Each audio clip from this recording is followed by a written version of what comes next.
I've never wanted to announce in Massachusetts. Absolutely. Michigan, this time of year, so much better. So much better place No to way. be. No way. Ironside Reagan Democrats, as far sucks. as the eye can see. Ironside sucks. Many of the materials we rely on every day come from the ground, and modern mining technology brings them to us. You can learn more about America's natural resources at nma.org, the National Mining Association. From the Watergate Building in Washington, this is Hotline TV. Now here are Hotline editors Chuck Todd and John Mercurio. It's Hotline TV. I'm John Mercurio. I'm Chuck Todd. Mitt Romney announces tomorrow. Mitt Romney announces tomorrow. Mitt Romney announces tomorrow. Hey, everybody. Mitt Romney's going to announce his campaign tomorrow. Excitement. This is sort of, it's already his third announcement. Sure. I'm sort of confused at the number of announcements he has. You can't see under this very expensive jacket, but I have goosebumps. Well, you know, and he's announcing Boyhood Home. Indeed, he is. He's a Michigander at heart. Dearborn, Michigan. Dearborn, Yes. Michigan. You do a tour of the fort. You know, it's interesting. How long will it take him into the speech to even mention the word Massachusetts? Will Massachusetts be a part of his speech? That's a great, you know, that's watch a that great on question. Tuesday. I don't think it will. I mean, I think he'll say, you know, he probably won't do it. I think he doesn't want to talk about it anymore. He He's just done wants with to go it. back there and raise money later does, on in the day, every once in a which while. is what he'll do. What I also want to know is, in his speech, Dearborn, home to one of America's great companies that is really like deteriorating before our eyes, Ford, is going to talk about this problem of the economy, particularly in Michigan, where the economy is worse in Michigan than it is anywhere.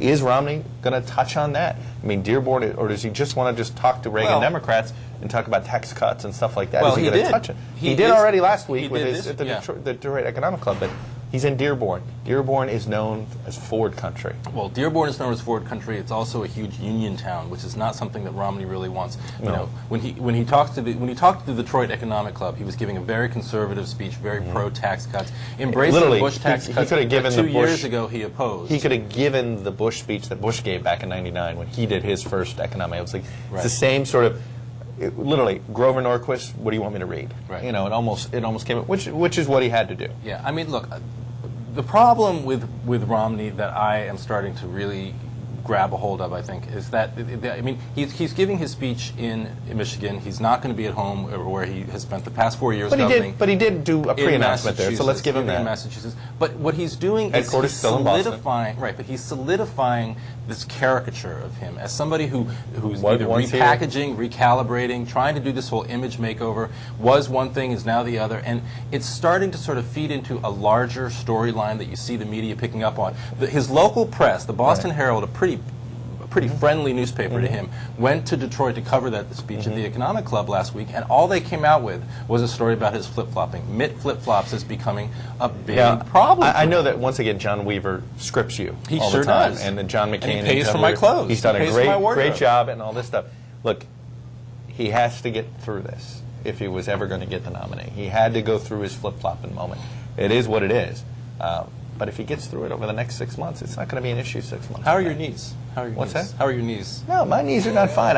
I'm just saying, you write off Mitt Romney at your own peril. I do not Because write if Mitt Mitt Romney Romney off. is the Republican nominee, Absolutely not. He may be the only Republican with the best chance of beating a Democrat. But we've talked about this before. I really hate to sound like a broken record, but Republicans want ideological purity in the primary process. They want to find a winner, but they also want to find somebody who But actually neither has of the held three, their positions none of for the more three than none of the seem three do. pure. Right. Though I'd argue McCain might actually be the purest of the three. But Exactly. none of the three seem pure. But they're all going about it different ways. Right. And so they're going to have to pick somebody who's impure. They're not going to pick a purist. Right. I think that becomes the challenge, and that becomes sort of the opening or the opportunity for, The fascinating matchup will be Romney versus Edwards, because the two of nobody has done more gymnastics when it comes to their positions in the last 4 years than Edwards on the left and Romney on the right. exactly both, right. Both were elected as centrists. Did you read that in the Politiscope? That's where I read it. I thought I read it in Politico. That's where I get all my news. All right. That does it. Thank you very much for joining us for yet another fantastic, spectacular, fabulous episode of Hotline TV. What a great Manic Monday. All right, you can stand up now. You're John Mercurio. I'm John Mercurio. I'm Chuck Todd. We'll see you tomorrow on Hotline TV.